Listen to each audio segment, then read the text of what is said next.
Chapitre 3 Évolution d'un système chimique. Exercice. Exercice numéro 3, réaction totale ou non totale. Dans un bécher, on mélange 40 ml d'une solution de nitrate d'argent, de formule Ag++ plus NO3-, de concentration en quantité de matière, C égale 0,10 mol par litre, avec 20 ml d'une solution de sulfate de fer, de formule Fe2+, plus SO4 de-, de concentration en quantité de matière, C' égale 0,20 mol par litre. L'équation modélisant la transformation est 1 mol d'ion argent réagit avec 1 mol d'ion fer 2 pour donner 1 mol d'atome d'argent et 1 mol d'ion fer 3. Le mélange est chauffé à 80 degrés Celsius pendant 15 minutes, durée au bout de laquelle les concentrations en quantité de matière des espèces présentes ne varient plus. On filtre la solution. On place quelques millilitres du filtrat dans 3 tubes à essai où l'on procède au test suivant. Dans le premier tube, on ajoute du thiocyanate de potassium qui provoque l'apparition d'une coloration rouge. Dans le deuxième tube, on ajoute de l'hexacyanoferrate de potassium qui provoque l'apparition d'une coloration bleue. Et enfin, dans le tube numéro 3, on ajoute du chlorure de sodium qui provoque l'apparition d'un précipité blanc qui noircit à la lumière.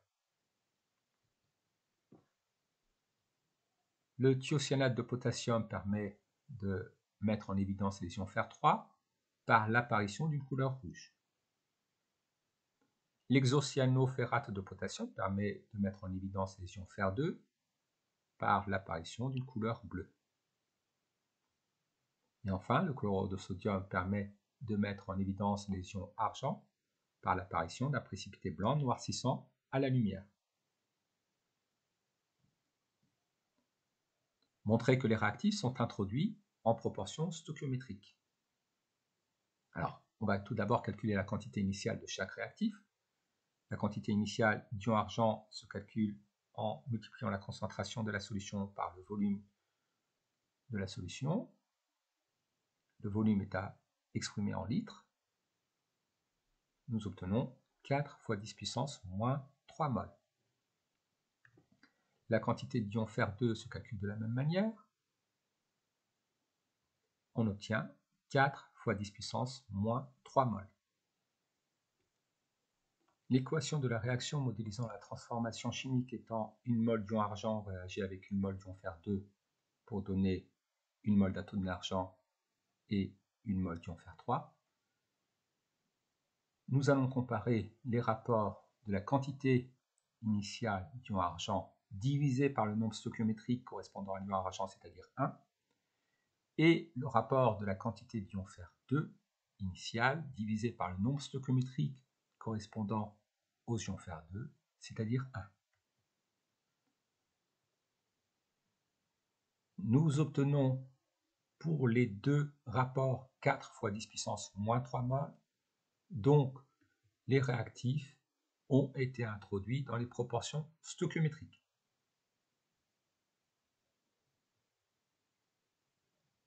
Si la quantité d'ion argent divisée par 1 était inférieure à la quantité d'ion fer 2 divisée par 1, alors à ce moment-là, les ions argent seraient le réactif limitant. Si la quantité d'ion fer 2 divisée par 1 était inférieure à la quantité d'ion argent divisée par 1, à ce moment-là, les ions fer 2 seraient le réactif limitant. Ici, les réactifs sont donc dans les proportions stoichiométriques. À l'aide des résultats des tests, indiquez les espèces chimiques présentes dans le filtrat.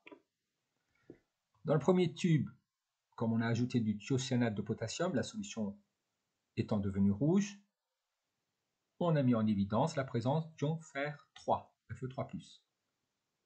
Dans le deuxième tube, après l'ajout d'hexacyanoferrate de potassium, on observe l'apparition d'une couleur bleue. Cela met en évidence les ions fer 2, Fe2+. Dans le tube C, après l'ajout de chlorure de sodium, on observe un précipité blanc qui noircit à la lumière. Cela met en évidence les ions argent Ag+.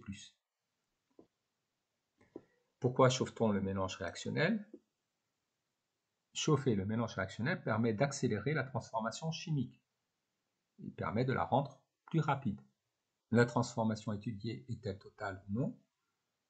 En fait, dans l'état final du système, les deux réactifs sont encore présents. Aucun des deux n'a été entièrement consommé. Bien qu'ils soient encore présents, le système n'évolue plus. La transformation est terminée. Donc, elle n'est pas totale. Exercice 4. Composition de l'état final d'un système. On mélange 40 mg d'oxyde de manganèse de formule MnO2 avec 40 ml de sulfate de fer 2 de formule Fe2 plus Aq plus SO4 Aq. De concentration en quantité de matière, C2 est égal à 1 fois 10 puissance moins 2 mol par litre en milieu acide dans un bécher. Déterminer la quantité de matière de chaque réactif. La quantité initiale d'oxyde de manganèse s'obtient en divisant la masse d'oxyde de manganèse par la masse molaire de l'oxyde de manganèse. La masse moléculaire de l'oxyde de manganèse s'obtient en additionnant les masses molaires atomiques des atomes présents dans l'oxyde de manganèse.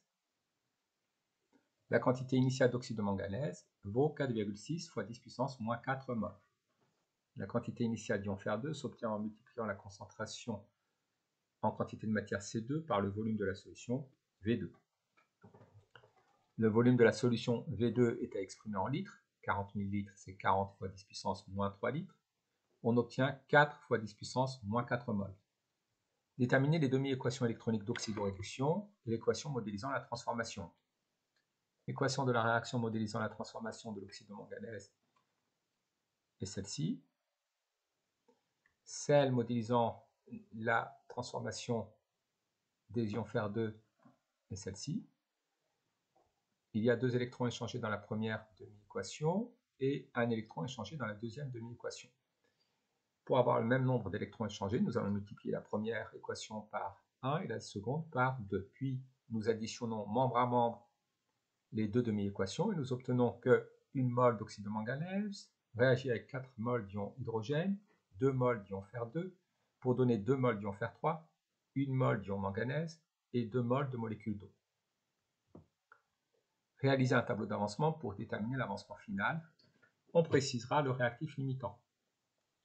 Sur la première ligne, nous indiquons les quantités initiales des réactifs. Ici, comme on a acidifié la solution pour apporter des ions hydrogène, nous pouvons considérer que les ions hydrogène ont été introduits en excès.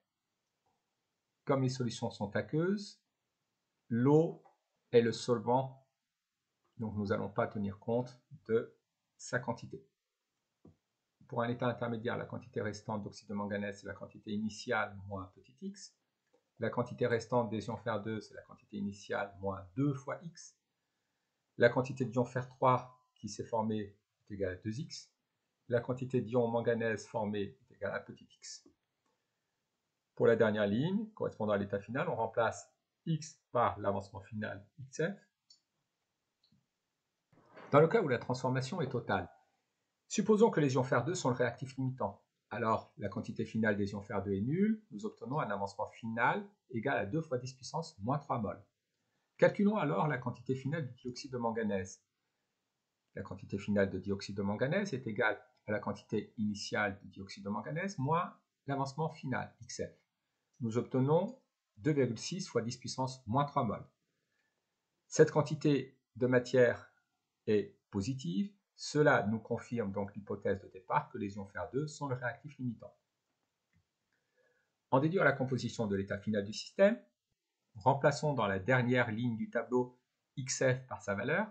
Nous obtenons que la quantité des ions fer 2 est nulle dans l'état final, celle du dioxyde de manganèse est égale à 2,6 fois 10 puissance moins 3 mol, celle des ions fer 3 est égale à 4 fois 10 puissance moins 3 mol, et celle des ions manganèse est égale à 2 fois 10 puissance moins 3 mol.